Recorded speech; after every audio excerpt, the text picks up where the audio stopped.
And we are back here on the GSMC Sports Podcast. And for the third part of the show, we are now going to get into talking about some injury updates around the NBA to some star players, and also, updates on star player coming back, and that is Jalen Brunson. So let's get into the first star player, and that is Zion Williamson. So Zion Williamson, over the last several years, 2019 to 2020, he has played in 24 games. 2020 to 2021, he played in 61 games. Missed the entire season in the 2021-2022 season. The 2022-2023 season, 29 games played. Last year, career high, 70 games. And then this year, he has only played in 30 games. He has missed a ton of time over the course of his NBA career. But he has been shut down along with C.J. McCollum. Zion dealing with a lower back contusion. McCollum dealing with a right foot contusion. And, yeah, they're done for the year. And it kind of makes sense because the Pelicans are one of the worst teams in the NBA record-wise. They are currently second to last. The Jazz have a worse record than them in the Western Conference. They're 21-54 on the year. And, so they shut both of their players down and basically are trying to tank at this point. And they have 7 games left. Clippers, Lakers, Bucks, Nets, Bucks, Heat, Thunder. So there's a lot of losses in there. Now, it's possible they could be a team that gets that top pick. And if they do, well, they could get Cooper Flagg, which, would be pretty good for them. But yeah, it's just, and Zion actually, when he was playing, whenever he does play, I mean, he's really good. He is really good, but he just can't stay healthy. He cannot stay healthy. And he ends his season, again, only playing 30 games. And his stats on the year, he was averaging 24 points a game, 7.2 rebounds, 5.3 assists. I mean, it's good, but it's just, again, can't stay on the court. I don't know if I said he can't stay on the field, but can't stay on the court. But yeah, just unfortunate. And then C.J. McCollum, he was averaging 20.8 points per game, 3.7 rebounds, 4 assists. They've had him for a little bit, getting him from the Trailblazers, but yeah, it just hasn't worked out well in New Orleans. So there's that update. But here's the other update. Kevin Durant. So right now, the Suns are currently, looking at the standings, they are a game out of a play-in spot. The Kings have actually passed them. So you have the Mavericks and the Kings both controlling play-in spots. Mavericks, their remaining schedule, they got the Hawks, the Clippers twice, the Lakers, the Raptors, and the Grizzlies. For the Kings, they got the Wizards, the Hornets, the Cavs, the Pistons, the Nuggets, the Clippers, and the Suns. So some tough games down the stretch there. And then for the Suns, the Bucks, they play tonight.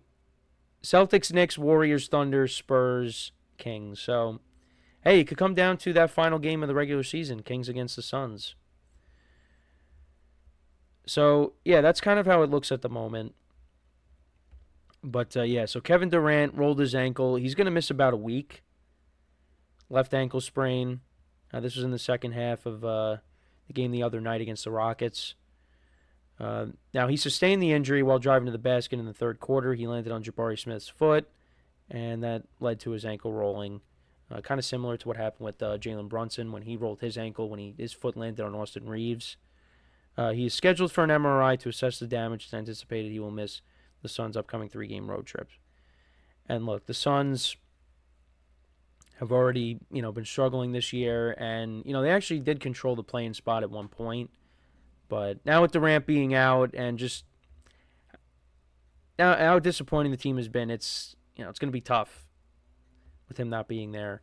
So Devin Booker's really going to have to step up in his absence, because I don't even think Actually, no, I shouldn't say that.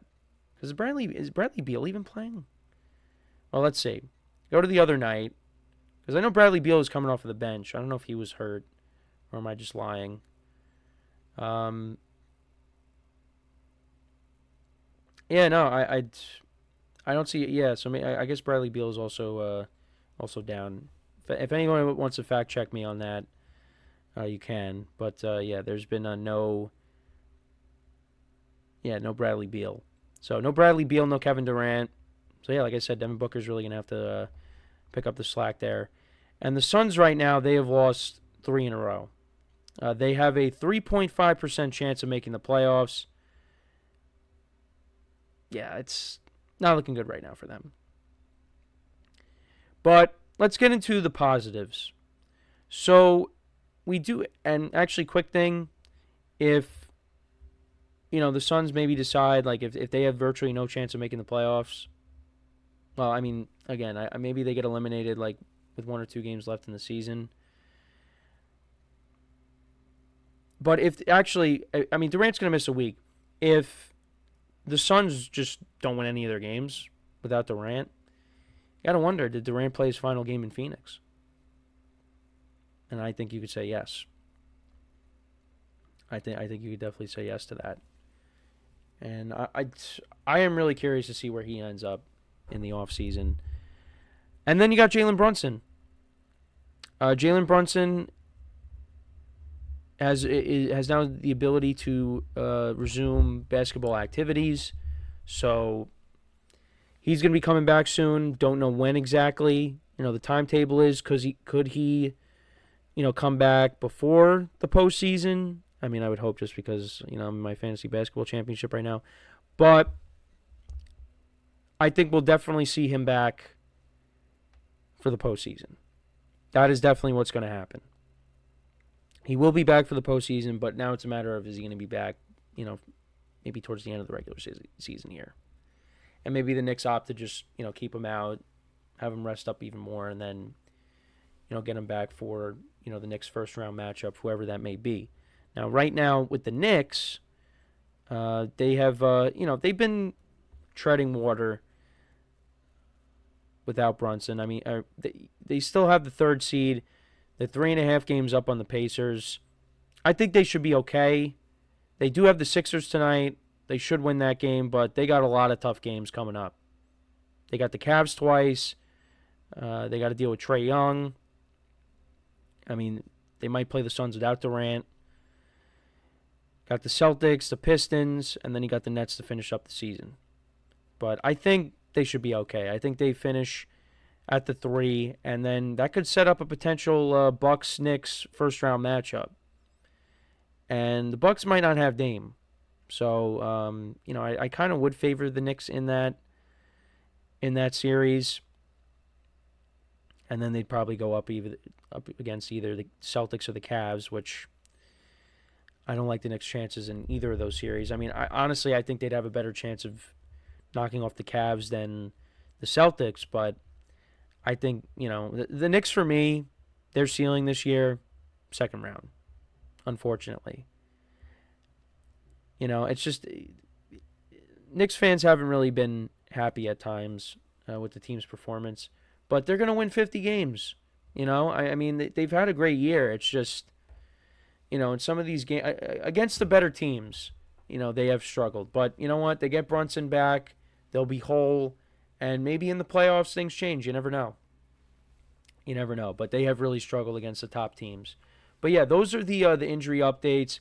I mean, the Pelicans really didn't have a chance of doing anything. So, Zion and CJ McCollum being shut down, I mean, that doesn't really jeopardize their season. I mean, their season already was over. Kevin Durant, that's a big deal because the Suns, are right there for a playing spot to sneak in. But, this could really hurt their chances. And, if the Kings widen the gap with them and the Suns continue to lose, well, Durant's probably going to be done for the rest of the year. And, like I said, probably plays his last game in Phoenix. And then for Brunson, definitely be back for the playoffs, but, we'll see if he comes back last couple of games of the regular season. We'll see. But, NBA playoffs around the corner. And we will We'll make sure to cover it when they start. Midway through April they start. So that's gonna be exciting. But let me know what you guys think about the injury updates. Any thoughts on those? Let me know in the comments. So we will get back to baseball. We are going to talk about Juan Soto in the next segment. Made his Mets debut over the weekend. I'll talk about the series that he had against the Astros. We'll talk about how the Mets did as a team over the weekend. I did bring up their win last night against the Marlins, so that was good for them. They scored a ton of runs, so it's good to beat up on the bad teams. That's what you got to do. And it goes for every team in every sport. When you're a good team, you need to beat up on those bad teams because that can make a difference, in a tight playoff race. So, yeah, we're going to get into the Juan Soto stuff because there were just a ton of overreactions over the weekend. And I'll tell you this, I still overreact to things, but now I at least acknowledge that and I try my best not to because let's say what happened over the weekend with the Yankees and the Mets happened, when I was like 12 or something, I'd be all over that. But I have now learned to slow down and kind of sit back and realize it's only 3 games. Well, now it's only been 4 or 5 games, but that's where I'm at. So we'll get into the Juan Soto stuff. We'll talk about all that, his debut, Yankee fans making fun of Met fans overreacting. We'll get into all that stuff when we come back from our next break. So, with that being said, stick around, and we'll be right back here on the GSMC Sports Podcast.